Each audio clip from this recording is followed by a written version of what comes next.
Israel-Gaza Iran War News Live Update. The stillness of Israel's retribution war. In the last two articles, I tried to illustrate the human misery caused by Israel's genocide war, which is now targeting refugee camps in Rafah, among Palestinians uprooted again and with nowhere to go. The political diplomatic consequences of this war and its immediate and ongoing cost for world Jewry, Holocaust victims, Israel, and the U.S. would unfold over years. The U.S. supposedly checked with Israel before submitting a Gaza ceasefire plan to the UNSC on Tuesday. Israeli lukewarmness under duress has forced some hardline resignations in Netanyahu's ultra-right cabinet. Hamas supported a proposal without a realistic enforcement mechanism for Israeli recalcitrance, a common issue in this battle.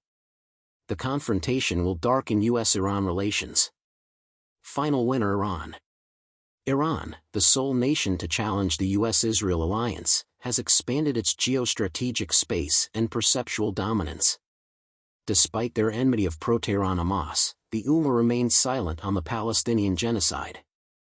Iran's Revolutionary Guards rise above this multinational confrontation, humbling the mighty Israel, rubbishing its strategy of escalation dominance and overcoming its nuclear deterrence, pushing Israel towards internationally unacceptable ethical and military behavior, i.e. using excessive force indiscriminately, championing the Arab and Muslim street against their spineless and interdicted leadership, reviving Iran's reason to pursue its own nuclear weapons, and changing the face of conflict.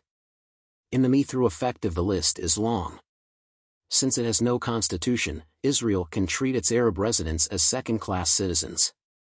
A constitution in a so-called democracy that does not give equal rights to all citizens, like Israel's, is unpopular today. The Jewish state has chosen none. In practice, Palestinians and Jews are not equal in population or rights in Israel. Since there is no constitution, this cannot be disputed. According to Human Rights Watch, Amnesty International, and B'Tselem, a renowned Israeli human rights group, Israel is the worst apartheid state. Bishop Desmond Tutu of South Africa, who lived under apartheid, says Israeli apartheid is worse. This war has caused Israel and its lobby in the US/Europe to lose narrative control. New historians and elites who questioned Israel's creation and actions initiated this sluggish trend. The internet and social media followed. Israel and its extended lobbies can influence most print media like the Wall Street Journal, the New York Times, the Washington Post, news channels, think tanks, and others, but not platforms like TikTok, which is a nightmare for Israel, hence the U.S. ban. ADL President Jonathan Greenblatt has lamented TikTok, Israel's PR disaster. Israel is photographing Palestinians doing horrific things and posting it on social media in this uncontrolled media environment. West Plus is gaining Palestinian converts and questioning the Holocaust. Given Israel's insatiable wrath and its own revenge slaughter of a people with no role in the Holocaust, anti-Semitism is rising and some fringe groups are regretfully but loudly justifying the Holocaust. Around 500,000 Israelis, including many prisoners of conscience, had left the nation as of October 7. As Warsaw reported, more Israelis are applying for Polish citizenship. James Kirchhoff wrote in his May 27, 2024 New York Times guest column that wide swaths of the literary world are effectively banning Jews from full participation unless they reject Israel for several months. This is true in progressive fields including academics, politics, cultural organizations, and intellectual publication with strong Jewish presence. Instead of crying and hiding behind clichés like the writer, world Jewry should feel the turning tides, described by Mr. Kirchhoff, and act quickly.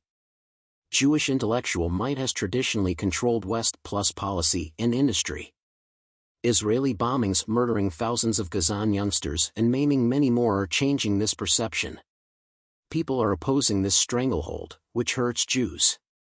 Jewish exclusion and expulsions have traditionally resulted from discontent with Jewish social, commercial, and intellectual dominance. Their never again must include never this. The IDF took tactical control of the Philadelphia corridor along Egypt's Sinai border with Israel early this month.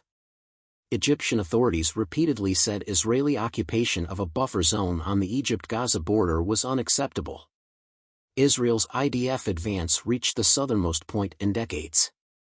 Egypt remained silent to maintain its 1979 Camp David peace deal, military and intelligence collaboration with Israel against Egyptian militants, Israeli natural gas supplies, and dollar-laden connection with Washington.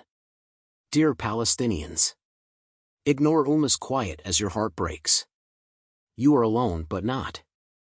Your good cause, the support of human conscience from around the world across religious, ethnic, and geographic barriers, including conscientious world Jewry, and the sanctity of innocent kids in their mothers' laps give you power. The sun shall shine. A reckoning day is coming, Jews concur.